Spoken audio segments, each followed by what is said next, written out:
For 35 years, Soul Train wasn't just a TV show. It was the vibe, the moves, the music, the heartbeat of black culture in America. Every Saturday morning, millions tuned in not just to watch, but to feel something, to see themselves on screen, to celebrate. But in 2006, that celebration stopped cold. No farewell episode, no final bow, no explanation, just silence. And then the whisper started. There was a final taping. An episode so out of control, so far beyond anything the show had ever done, that it was pulled before a single frame could air. The people who were in that studio that night don't like talking about it. The footage still exists somewhere, locked away. And the show that had survived for 3.5 decades, gone within weeks. To understand how something that powerful could vanish overnight, you have to go back to where it all started. Don Cornelius didn't come from money or connections. Before Soul Train, he worked as a traffic officer, a salesman, and bounced through a string of blue-collar jobs that went nowhere fast. Then he took a short broadcasting course, just a basic course, and somehow talked his way into a reporting job at WCIU-TV, a small local station in Chicago. That one decision changed everything. While working there, he started forming an idea, a TV show that would celebrate black music, black fashion, black culture, at a time when television almost completely ignored all three. He pitched it, fought for it, and on August 17, 1970, Soul Train aired for the first time in Chicago. Local musicians, local dancers, pure energy. Within a year, the show went national. October 2, 1971, Soul Train hit televisions across America, backed by sponsors like Sears and Johnson Products. From that moment, nothing on TV was the same. The stage hosted James Brown, Aretha Franklin, Marvin Gaye, Michael Jackson, the Jackson 5. Later came LL Cool J and Mary J. Blige. But Soul Train wasn't only about the performers. It launched careers you'd never expect. Rosie Perez started as a dancer on that show. So did Jody Watley. And then there was Jeffrey Daniel, one of the show's signature dancers, the man who personally taught Michael Jackson the moonwalk. Think about that for a second. One of the most iconic moves in music history traces directly back to a Soul Train dancer. The show's most beloved segment was the Soul Train line. 2 rows of dancers, one person at a time sliding down the center, showing everything they had. It wasn't choreographed, it wasn't rehearsed, it was raw, individual, and completely alive. For millions of black Americans watching at home, it wasn't entertainment, it was identity. Don Cornelius wasn't just the face of the show, it was its entire nervous system. Calm voice, sharp suits, and an iron grip on every single detail. What the dancers wore, how they moved, what energy the show projected, all of it went through him. Rosie Perez herself said he made her change her dance style because it didn't match the image he was building.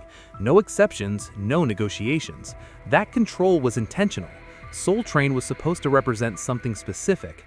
Black culture at its most confident, its most creative, its most proud. And for years, that vision held. But the moment another powerful figure tried to take a piece of it, things got ugly fast. When Soul Train started pulling massive ratings in the early 70s, people noticed the similarities to American Bandstand. Young dancers, hit music, high energy.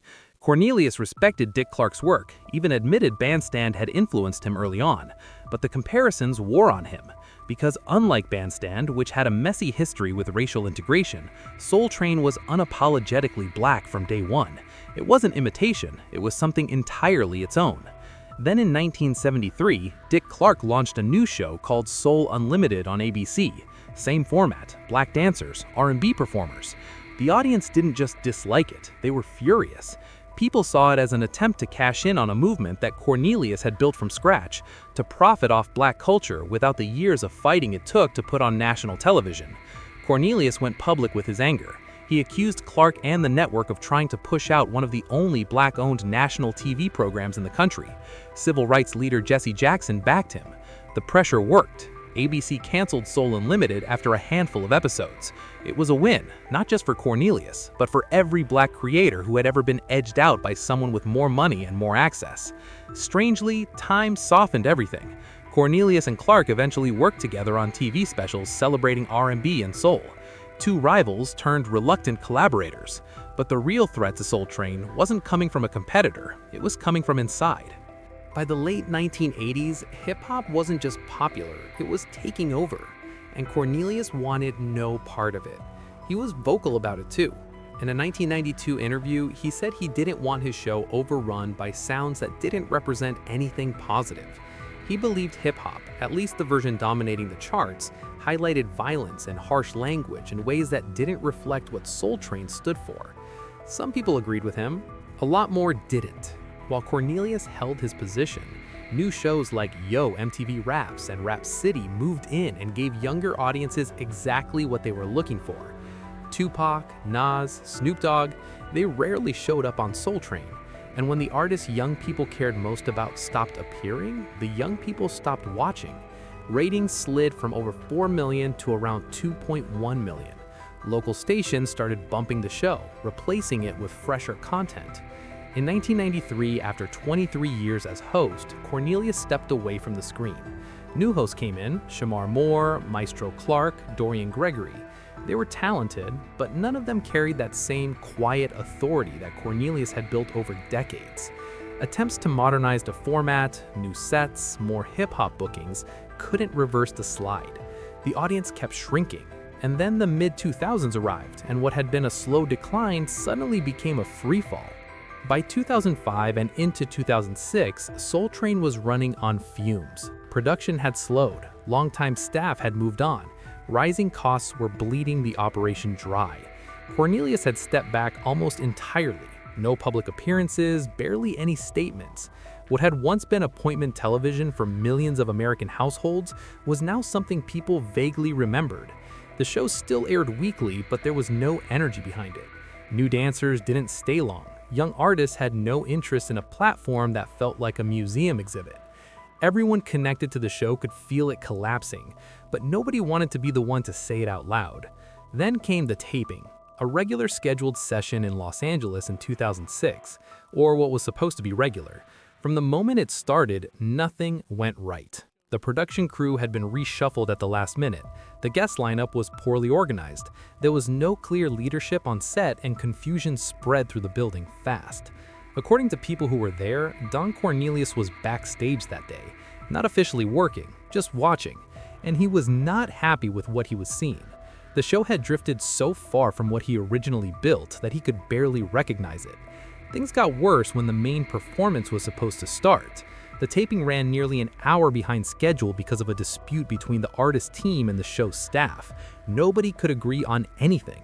When the performance finally happened, it crossed every line Soul Train had ever respected. The choreography was explicitly provocative. The visuals were unlike anything the show had aired in 35 years of broadcasting. Cornelius reportedly shut it down immediately. He demanded the editing process stop. An emergency meeting was called with the show's distribution partners, and the damage was already done. Tribune Entertainment, one of Soul Train's primary national distributors, pulled out. Without Tribune's backing, the show couldn't maintain its national broadcast reach.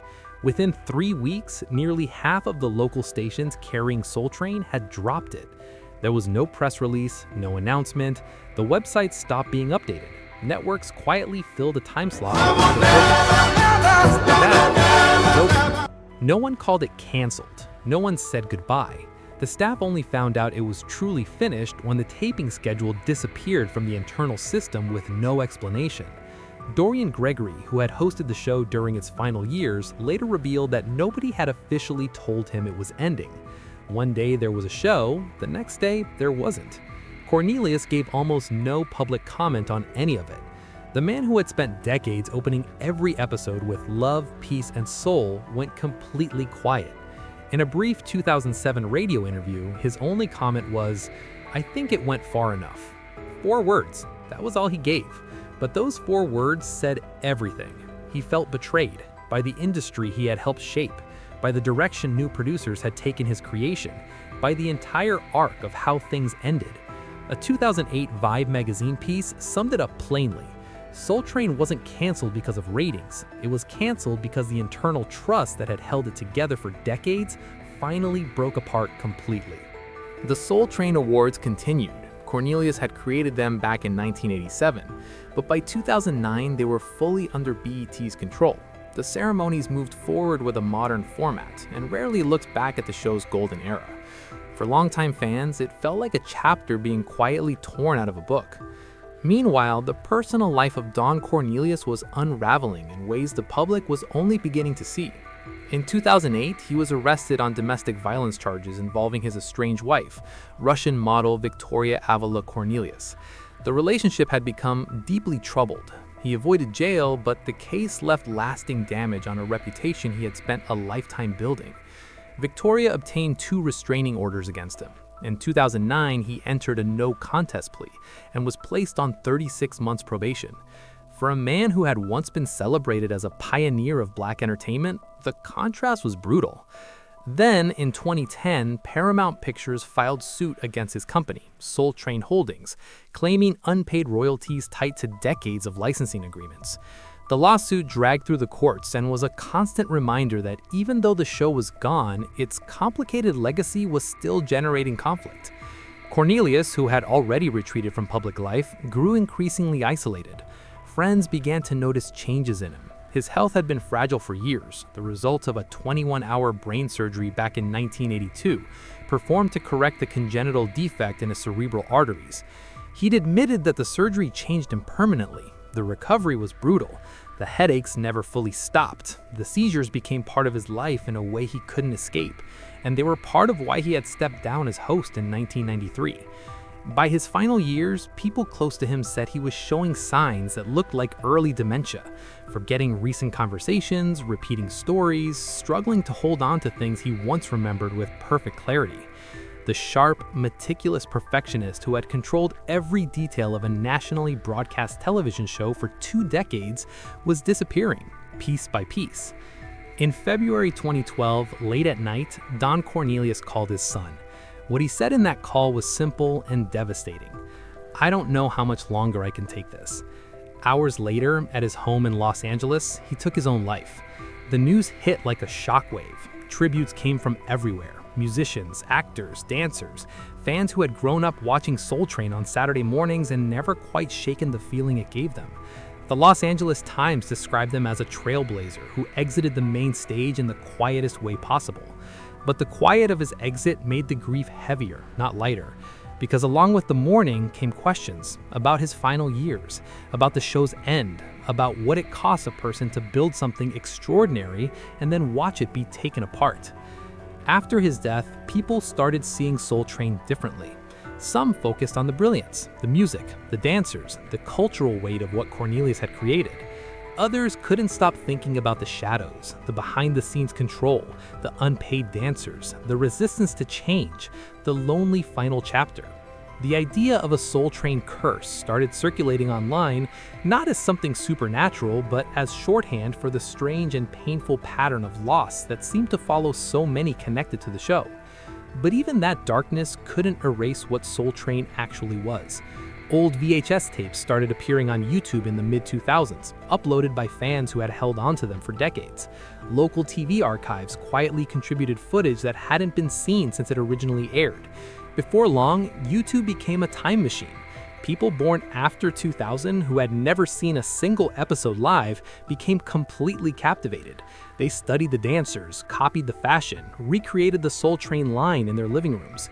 In 2021, the hashtag Soul Train Challenge swept across social media, with artists like Lizzo joining in, fans wearing 70s-inspired outfits, and a whole new generation discovering what their parents and grandparents had known all along. Scholars started calling for the show's full restoration. Over 1,000 episodes aired between 1971 and 2006, and many of them were still sitting in old archives untouched. Some early episodes were digitally remastered and put on streaming platforms, letting new audiences experience the funk, soul, and disco of the show's peak years. But the final seasons remained mostly buried, and the 26th episode, the one that reportedly ended everything, still exists somewhere, reportedly in the hands of people who have no intention of ever releasing it. The legal complications alone would make it a nightmare. The content issues would make it worse. So it sits there, unseen, which in a strange way has made it more powerful than if it had simply aired.